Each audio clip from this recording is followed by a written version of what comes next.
One of these quarterbacks is getting traded. That's the buzz coming out of Cleveland, and it's picking up fast. 5 names, 1 room, too many snaps to split. Something's going on behind the scenes, and the Browns aren't saying much, but the way they're running camp, it's not normal. Someone's already on the way out, they just haven't said who yet. Every rep in practice is being watched. Insiders are picking up signs that this isn't just a competition, it's a setup. The Browns know they can't go into week 1 with this many quarterbacks. They're choosing sides now, and one of these guys won't be here when the season starts. And here's the problem. If they move the wrong guy, it could backfire. Trade a vet too soon, you lose leadership. Trade a rookie too fast, you might regret it for years. This isn't just a roster shuffle. It's a decision that could shape the whole season. Don't forget to subscribe to Red Zone Report for more powerful NFL stories. The Browns aren't saying much publicly, but actions speak louder than words.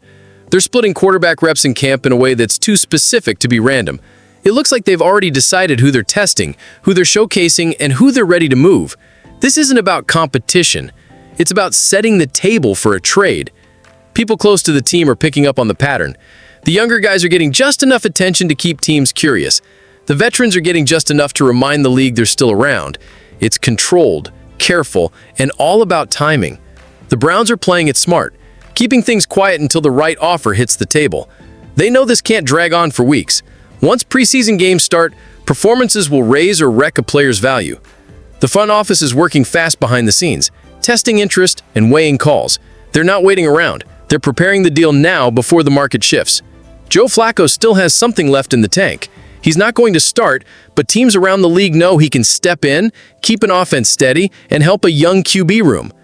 That kind of experience has value, especially for teams one injury away from panic. He's the kind of name you move quietly for a mid-round pick or a depth piece. Nothing flashy, but smart business.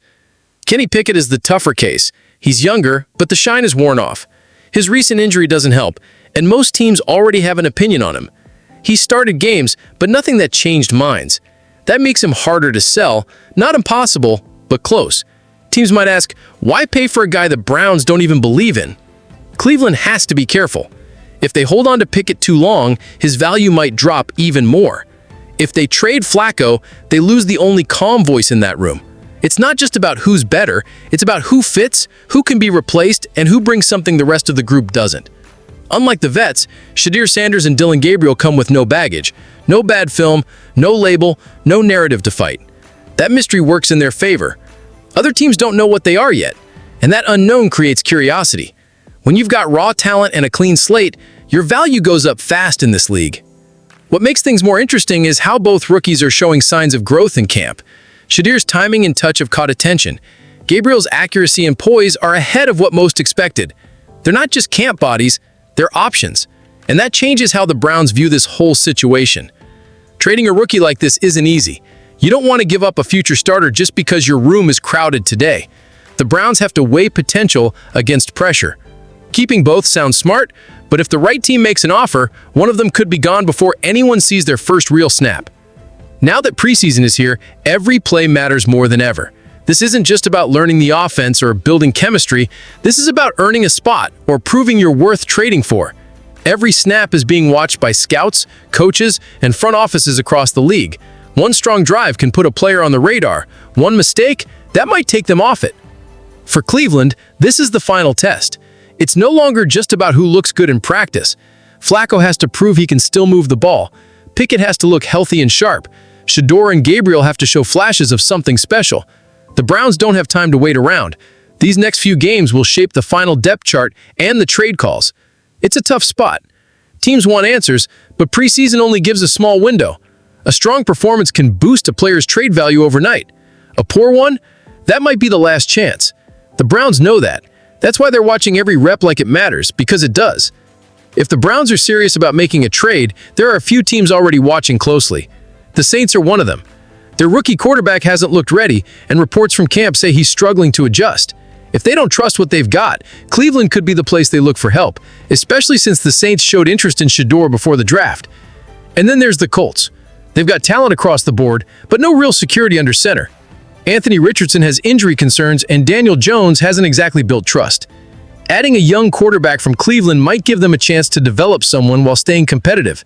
They need options, and the Browns have them. But the wild card is Vegas. The Raiders signed Geno Smith, but their depth behind him is weak. If he slips, they're in trouble fast. And here's where it gets interesting. Tom Brady has influence in that building, and he's been a known supporter of Shedeur Sanders. That connection could matter. All it takes is one call from Brady, and Cleveland might have an offer on the table. Shedeur Sanders was one of the most accurate quarterbacks in college football last season, but the hype around him went quiet after the draft. No major red flags, no controversy, just silence. It doesn't make sense on the surface. That kind of production usually draws attention, but now it feels like teams are keeping quiet on purpose. There's a theory going around that teams are trying to fly under the radar. If too much noise builds around Shedeur, his trade value goes up. So instead, they stay quiet, wait, and hope Cleveland gets desperate enough to move him for less. It's a game of patience, and some front offices are playing it well. The Browns, though, can't afford to fall for it. If they let go of a young, high-upside quarterback too early, they might be watching him turn into a star somewhere else. Once he's gone, there's no getting him back. That's the risk they're sitting on right now, and the silence might be the loudest warning sign. Terry McLaurin's trade request came out of nowhere, and it's already shaking things up across the league. Most think he's just using it for leverage, trying to get a better deal in Washington. But even if that's true, the Browns are paying attention.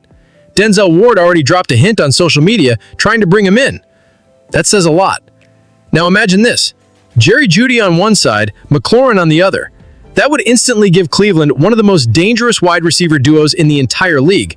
The quarterback situation is still a question, sure, but weapons like that can carry an offense. It wouldn't just be a flashy move, it would be a message to the entire AFC. It's still a long shot. The money, the trade pieces, the timing, it all has to line up perfectly. But the fact that the Browns are even in the mix shows how serious they are about taking the next step. If they pull this off while settling their quarterback room, they go from a messy camp story to a real playoff threat. Blessings to all my Red Zone Report subscriber family. Your support means everything. Stay tuned, stay sharp, and I'll catch you in the next one.